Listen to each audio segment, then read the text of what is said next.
નમસ્કાર. જો કોઈ ભારતીય રેલવેમાં એક શાનદાર કરિયર બનાવવાનું સપનું જોતા હોય તો બસ તૈયાર થઈ જાઓ, કારણ કે આજે આપણે અસિસ્ટન્ટ લોકો પાયલટની એક એવી જબરદસ્ત ભરતી વિશે વાત કરવાના છીએ જે હજારો લોકોના સપના પૂરા કરી શકે છે. જુઓ, સ્ક્રીન પર જે આંકડો દેખાય છે ને, 11,127.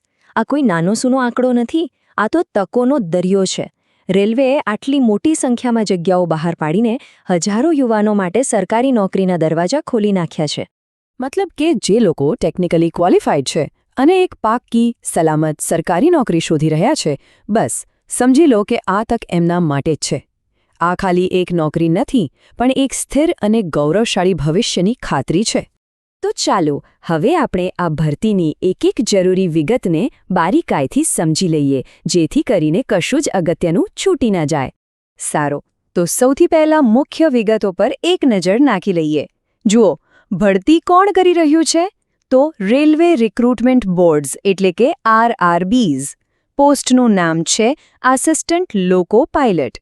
અને હા, અરજી ફક્ત ને ફક્ત ઓનલાઈન જ કરવાની રહેશે. બધું જ એકદમ સ્પષ્ટ છે.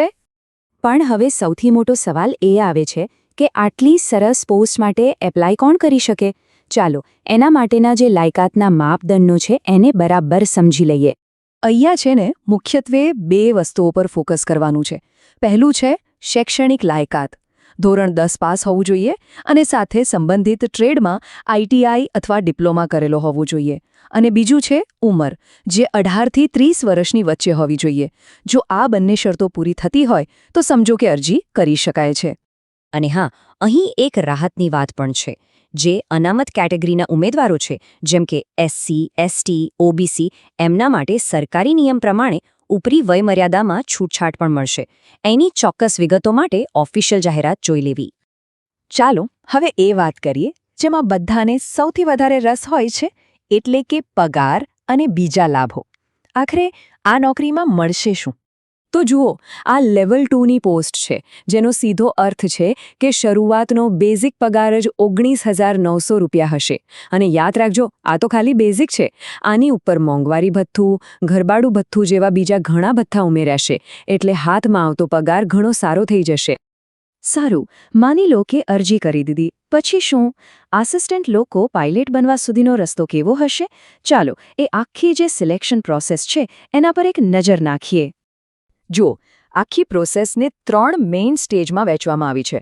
સૌથી પહેલાં તો એક કમ્પ્યુટર પર લેખિત પરીક્ષા આપવી પડશે, જેને CBT કહેવાય છે. એમાં પાસ થયા પછી તમારા બધા ડોક્યુમેન્ટ્સ ચેક થશે. અને છેલ્લે એકદમ ફિટ છો કે નહીં એ ચેક કરવા માટે રેલવેનું કડક મેડિકલ એક્ઝામિનેશન પાસ કરવું પડશે. ઓકે, તો હવે આપણને ખબર છે કે સિલેક્શન કેવી રીતે થશે. પણ એના માટે પહેલાં અરજી તો કરવી પડશે ને?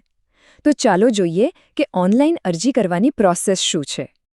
આ તારીખો તો બસ તમારા કેલેન્ડરમાં અત્યારથી જ માર્ક કરી લો. 15 મેથી ફોર્મ ભરાવાના શરૂ થશે અને 14 જૂન છેલ્લી તારીખ છે. અને હા, ફી ભરવા માટે પણ 14 જૂન જ લાસ્ટ ડેટ છે. એટલે છેલ્લી ઘડીની રાહ જોયા વગર સમયસર ફોર્મ ભરી દેજો. હવે ફીની વાત કરીએ તો જનરલ અને OBC કેટેગરી માટે ફી છે 500 રૂપિયા. જ્યારે SC, ST, PWBD અને મહિલા ઉમેદવારો માટે રાહત છે. એમના માટે ફી 250 રૂપિયા છે.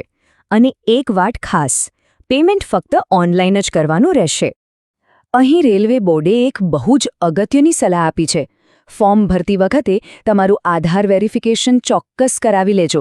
એનાથી શું થશે કે આગળ જતાં કોઈ ખોટા વિલંબ કે મુશ્કેલીઓ નહીં આવે અને પ્રોસેસ એકદમ સ્મૂધ રહેશે. આખી પ્રોસેસ એકદમ સિમ્પલ છે.